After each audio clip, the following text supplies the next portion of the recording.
What's up, guys? Jeff Cavalier, ATHLEAN-X.com. Now look, even if you're not lifting right now, there's certain things that you and your body better be able to do. For instance, check this out here, and I want you to try this.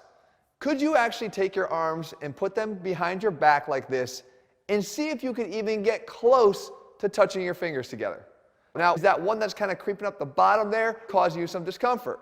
And if it is, we've got some problems. And remember, you got to test both sides because obviously both of our arms are important. Now guys, remember, it doesn't matter even if you're lifting, but I have a follow-up question if you are, because this is a lifting channel. Are you doing any of the following exercises? A bench press, dips, bench dips, lat pull downs, or even barbell rows? Now as you can see, those exercises are pretty diverse, right? They cover a lot of different muscle groups, and they're very popular exercises that most of us are doing if we're following a training program. Well, if you're doing any of those, and you had any of those issues on that first test, then you've got really big problems. And the issue here, guys, is that all of them have something in common. And that is, you need to have extension of the arm and internal rotation of the shoulder to be able to do this properly. Now, if you go back and look at all these exercises, if you don't have that, what happens? Well, you're playing Russian roulette with your own biomechanics because every one of those exercises gets worse and worse. The second I don't have adequate internal rotation and extension of the shoulder, every one of those exercises changes for the worse. The shoulder gets tilted forward dramatically. That's not what we want. As a matter of fact, not anything that we want if we're looking for long-term health of our joints when we train. So let's take the bench press for an example. You're going to need a lot of extension of your shoulder to get the bar down, but you're also going to need a bit of internal rotation, right? Because we know that the arc of the bench press goes from a high to a lower point on your chest, which is going to require a little bit of shoulder internal rotation. Now we want to control that, and I'm going to get to that in a second, but you're still going to need that. Well, if you're having a hard time with this test and you can't get that arm maybe even beyond your waistline, you're going to have a real hard time with bench pressing safely.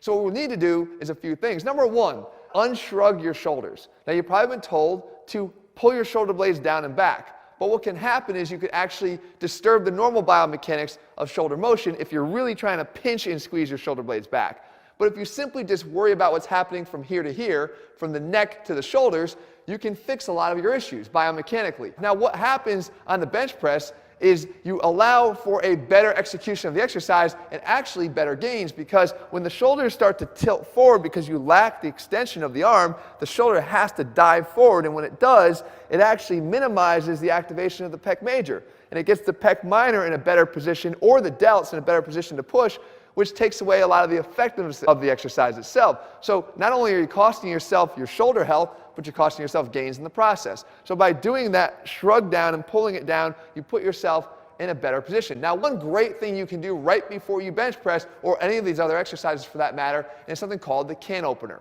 You get down on the ground into a push-up position, and you leave one hand down as you rotate in the opposite direction. Open up to the sky. Drive that one arm up as high as you can. But what's more important is what's happening to the arm in contact with the ground. Do you notice anything? You should. It's in a lot of extension. And you're getting out of that anterior tilt of the scapula because you're driving your chest up towards the sky as much as you possibly can, right? So you're getting that opening of the chest while the arm is staying in the extension that you're probably lacking right now. But beyond that, you're getting some additional extension through your thoracic spine and through your hips, which, by the way, are two additional requirements of a properly performed bench press, right? If you need your leg drive, you need to be able to extend through the hips, and that's going to drive thoracic extension at the same time. So this is a great thing you can do 30 seconds, both sides, a couple times, right before you're ready to go and actually perform your bench press or any of the exercises that I showed you. Now beyond that, we have to work a little bit more diligently to fix this thing once and for all, because that's more of a stretching warm-up. I'm talking about how do we get to the root problem here, which is your lack of mobility. And I've showed you guys this before. It's called the sleeper stretch. And what it does is it helps us to restore motion into internal rotation. Now notice, I'm not saying go and strengthen internal rotation. We don't need that. We need to strengthen more into external rotation. But we still need to have normal biomechanics and range into internal rotation to perform any of these exercises properly. So if we get in this position here, we just try to keep the arm down and press on top of that forearm, not allowing the shoulder to tilt in the process. That's the key. You can get a lot closer to the ground if you allow your arm to just tilt in that direction. You keep the shoulder pinned down and back and just work on what your body will give you. And over time, this stretch is going to allow you to get more internal rotation and have less problems when you go back to the bench.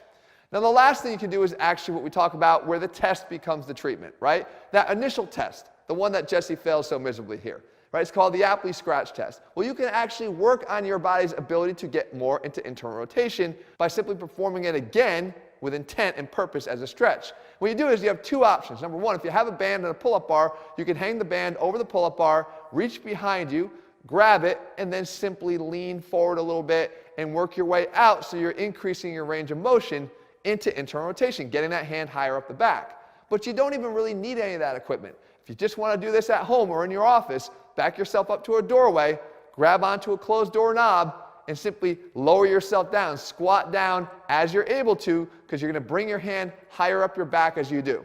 Again, hold this in that more stretched position here for about 30 to 45 seconds. Do it a couple times a day, and I promise you over time, this is going to help you to get into that range that you're missing. But the bottom line here, guys, is while all these exercises are great exercises, if your body's not prepared to do them, then they actually can become detrimental to you. And that's the important thing, guys. You got to make sure that you're preparing your body to do whatever is asked for, not just doing what you think is supposed to be done. If you're looking for a step-by-step plan, guys, all of our programs build that out for you. They're all available over at ATHLEAN-X.com. If you found the video helpful, make sure you leave your comments and thumbs up below. And also, if you haven't already done so, make sure you click subscribe and turn your notifications so you never miss a new video when we put one out. All right, see you soon.